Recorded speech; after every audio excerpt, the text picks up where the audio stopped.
पलवल में पूर्व मंत्री और कांग्रेस के वरिष्ठ नेता करण सिंह दलाल द्वारा सरकार के विरोध में खाद न मिलने के चलते प्रदर्शन का आह्वान किया गया। इसी कड़ी में सैकड़ों किसानों ने इकट्ठा होकर पलवल के हुड्डा चौक से अलावलपुर चौक तक सरकार विरोधी नारेबाजी की।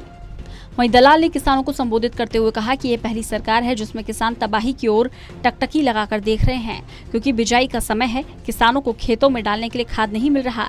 दूसरी तरफ बीजेपी नेता खाद की कालाबाजारी में लिप्त होकर किसानों का नुकसान करने और अपनी जेब भरने में लगे हुए हैं। वहीं करण सिंह दलाल चेतावनी भरे स्वर में बोले, अगर जल्द ही किसानों को पर्याप्त खाद नहीं मिली तो पूरे प्रदेश स्तर पर बड़ा आंदोलन किया जाएगा, जिससे सरकार की जड़ें हिल जाएंगी।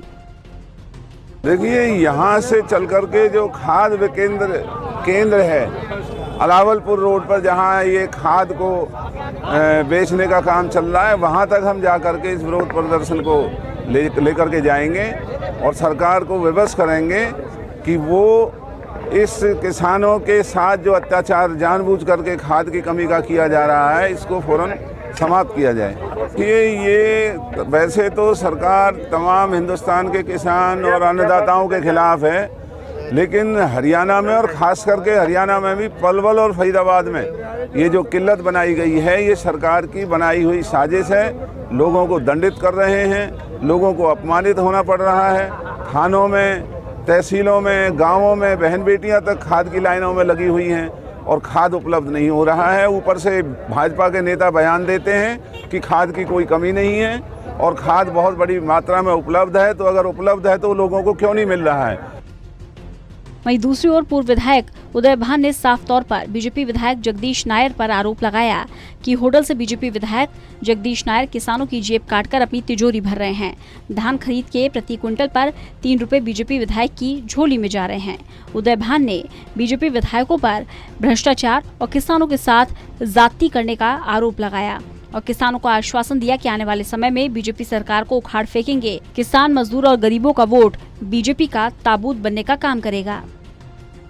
डीएपी कहीं मिल नहीं रहा, डीएपी की काला बाजारी चल रही है और उसका मूल कारण ये सेंटर में बैठी हुई मोदी सरकार है, क्योंकि जो फर्टिलाइजर का जो है डीएपी का जो एलोकेशन होती है, जो वो सेंट्रल गवर्नमेंट करती है।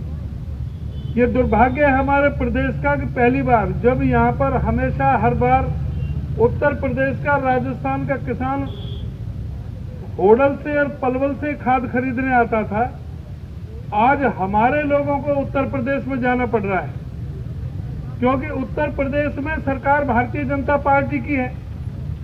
उत्तर प्रदेश में जब कमी नहीं है डीएपी की, तो यहाँ हरियाणा में क्यों कमी है?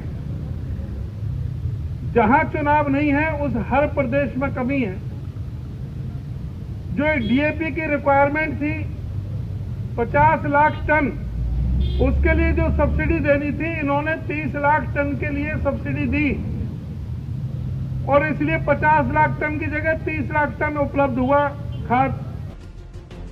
फिलहाल जहां एक और किसानों को खाद नहीं मिल रही, रोजी रोटी का संकट खड़ा हो गया है, वहीं किसान अपनी नाराजगी भी सरकार के प्रति दिखा रहे हैं। देखने वाली बात होगी कि सरकार क्या कदम उठाती है। पलवल से दिनेश कुमार की रिपोर्ट।